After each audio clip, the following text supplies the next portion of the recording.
दोस्तों नमस्कार। आज आपसे मैं एक अनुरोध करता हूं कि अगर आप किसी कारण बस दीक्षा भूमि व श्रावस्ती एवं किसी बौद्ध स्थल पे नहीं पहुँचे हैं तो आप इस पावन विजयदशमी के शुभ अवसर पे आप ये पुलिस अधिकारी से कुछ ज्ञान ले लीजिए। देखिए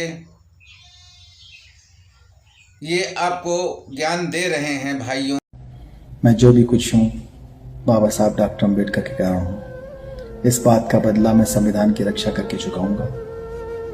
मैं पे बैक टू फैमिली और पे बैक टू सोसाइटी करके चुकाऊंगा। मैं समाज के पुनर्निर्माण के लिए सदैव तत्पर रहूंगा। कोई चीज या चमत्कारी माला नहीं पहनी है। मेरे माथे पर कोई तिलक नहीं है। मैंने हाथों की रेखाओं या माथे की रेखाओं में भविष्य नहीं तलाशा। मैंने कभी वास्तुकला का ध्यान नहीं रखा। मेरी सफलता के पीछे पूर्व जन्मों का कोई फल नहीं है। मैंने किसी की आरती नहीं उतारी। मैंने माथे पर कोई काला टीका नहीं लगाया। किसी नदी में नहाने से भी मुझे सफलता नहीं मिली। मेरे घर के सामने कोई ढोलक नहीं टंगी है। मैंने किसी धर्म के ठेकेदार को रिश्वत नहीं दी। मैंने कोई मन्नत नहीं मांगी, बलि नहीं चढ़ाई। मैंने कोई मंत्र नहीं पढ़वाया। मैंने कोई हवन नहीं किया। मैंने कोई मुहूर्त भी नहीं निकलवाया। मैंने किसी शक्ति के सामने चढ़ावा नहीं चढ़ाया। किसी के पैरों में गिरकर सफलता प्राप्त नहीं की। मैंने किसी ग्रह के बदलने का इंतजार नहीं किया। मैंने किसी उपहार की बोली नहीं लगाई। मैंने अपने शरीर, मस्तिष्क और व्यवहार पर नियंत्रण रखा। मैंने जीवन में बचपन से ही कड़ी मेहनत की, पढ़ाई की, खूब रुचि और गंभीरता से पढ़ने वाला विद्यार्थी रहा। जब फेल हो गया और अधिक परिश्रम से पढ़ाई की और ध्यान से पढ़ाई की, नई रणनीति तय की, अपना समय प्रबंधन किया, गुरुओं से मार्गदर्शन लिया, माता पिता से प्रेरणा व आशीर्वाद लिया, मित्रों से सहयोग लिया, उधार लिया, सफल लोगों से जलन नहीं की, अपने से अधिक सफल लोगों से मार्गदर्शन लिया, उनकी खासियत देखी, उनकी कमियों को महत्व नहीं दिया। मैंने महामानव बुद्ध, सावित्रीबाई फुले, ज्योतिबा फुले, बाबा साहब डॉक्टर अम्बेडकर के जीवन संघर्ष और उद्देश्य को समझा और नैतिकता के रास्ते पर चला, विज्ञान के रास्ते पर चला। मैंने पुरानी परंपराओं, उत्सवों पर समय, धन और ऊर्जा नहीं गंवाई। अपने चरित्र को बनाए रखा तथा रोजमर्रा के झगड़ों से स्वयं को बचाया। किसी प्रकार का नशा और अहंकार से अपने आप को बचाया। दूसरों की हंसी उड़ाने की जगह मैंने दूसरे की कमियों को सीख की तरह माना। मैंने बाबा साहब के बनाए हुए संविधान द्वारा प्रदत्त जो अधिकार है प्रतिनिधित्व का, उसे लिया। मैं जो भी कुछ हूँ बाबा साहब डॉक्टर अम्बेडकर के कारण हूँ। इस बात का बदला मैं संविधान की रक्षा करके चुकाऊंगा। मैं पे बैक टू फैमिली और पे बैक टू सोसाइटी करके चुकाऊंगा। मैं समाज के पुनर्निर्माण के लिए सदैव तत्पर रहूंगा। मैं अपने सभी गुरुजनों के प्रति कृतज्ञ हूँ। मेरे माता पिता, भाई बहन, परिवारीजन आदि सभी ने मेरे जीवन को संवारा है। मैं उनका सदैव ऋणी रहूंगा, उनका ध्यान रखूंगा। साथ ही मैं अपने परिचितों, मित्रों, छोटे बच्चों, विद्यार्थियों से यह अपील करता हूँ कि वह किसी अंधविश्वास के भ्रम में न पड़कर मेहनत।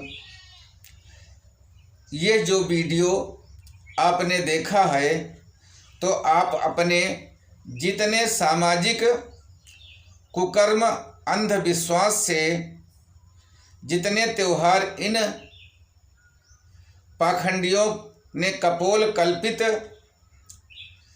व मन गढ़ंत गलत सोच से तैयार किया है, उनके त्योहार को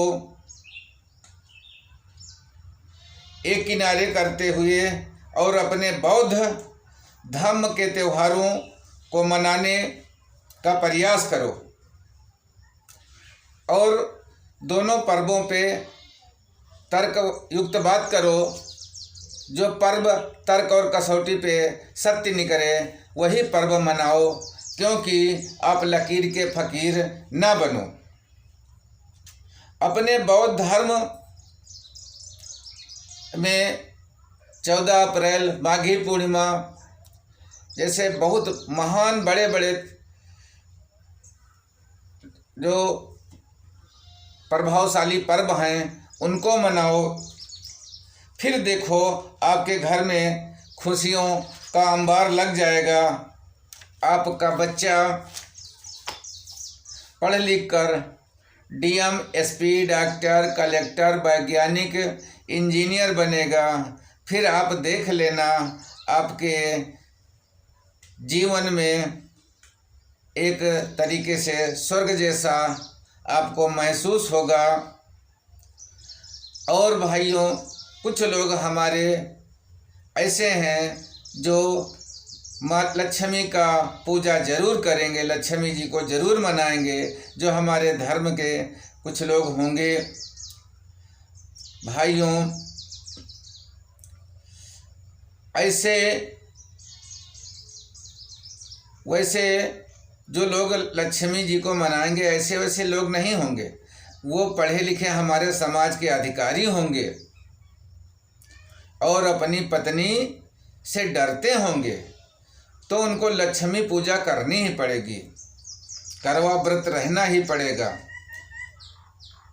क्योंकि करवा एक ही ऐसा व्रत है जिसमें अपने पति के द्वारा बनाया गया कलश, जिसे पति का रूप दिया जाता है, दीपक जलाया जाता है, उसको हेर फेर किया करती हैं महिलाएं। अगर कहीं आदमी हेर फेर हो जाए तो झुटिया उखाड़ के तुरंत मार करेंगी। लेकिन हाँ, ऐसे पर्व मनाएंगी जरूर भाइयों। लेकिन हम नहीं कहते हैं कि ये पर्व ना मनाओ। जो चीज़ तुम्हें सच्चा लगे, तर्क और कसौटी पे अच्छा लगे, उसे मनाओ। भाइयों, लक्ष्मी जी को बुलाओगे हम समझते हैं अच्छी बात है, लेकिन लक्ष्मी जी जिस सवारी से आएंगी वो सवारी उनकी उल्लू है। और उल्लू की सवारी से लक्ष्मी आकर तुम्हारे दरवाजे पे जैसे खड़ी होंगी, और जानिए कि उल्लू को रोशनी में और दिन में दिखाई नहीं पड़ता है। तो जब रोशनी ज़्यादा जलाओगे तो उल्लू बड़ी मेहनत से दरवाजे पहुंचेगा, लेकिन ये मान कर चलिए लक्ष्मी जी आपके ऊपर खुश नहीं होंगी। और थोड़ी देर में आप खूब रोशनी करेंगे और भड़ाम से गोला दागेंगे, लक्ष्मी जी तुरंत उल्लू के साथ उड़ जाएंगी भाइयों। और वो लक्ष्मी जी कहाँ पहुँचेंगी? जहाँ से आई हैं। लक्ष्मी जी बनिया के घर पहुँचेंगी, क्योंकि लक्ष्मी जी को बनिया बेचता है और वो माटी की लक्ष्मी बनाकर बेचता है, और ओरिजिनल लक्ष्मी अपने घर में पैसा और सब चीज़ रखता है। भाइयों, विडंबना ये है कि एक बार अपने ज्ञान की बत्ती जलाओ और सोचो, और अपनी नकली लक्ष्मी जी को उस बनिया के घर न पहुंचाओ, अपने घर रखो। क्योंकि पैसा को ये लोग लक्ष्मी मानते हैं। पैसा एक पावर होता है। वो पैसा का पावर आपके परिवार में सामंजस्य बनाए रखता है, आपके जीवन में खुशियाँ लाता है, और आपके पड़ोसी जब आप पैसा देते हो खुश हो जाते हैं। पैसा ही सब कुछ है। इसलिए उस ओरिजिनल लक्ष्मी जिसे पैसा, उसको इधर उधर माटी की मूर्तियों में ना मतलब पैसा बर्बाद करते हुए अपने घर में खूब अच्छे अच्छे पकवान बनाओ और विजयदशमी को मनाओ, और बच्चों में बताओ कि विजयदशमी किस लिए मनाई जा रही है। इसका वीडियो मैंने 1-2 दिन पहले डाल दिया है, उस वीडियो को देखो।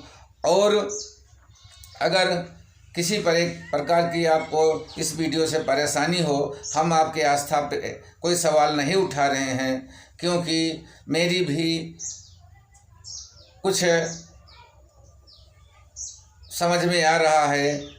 जो तर्क और कसौटी पे सत्य है वही हम करेंगे, वही हमारा ज्ञान है, वही हमारा बौद्ध है।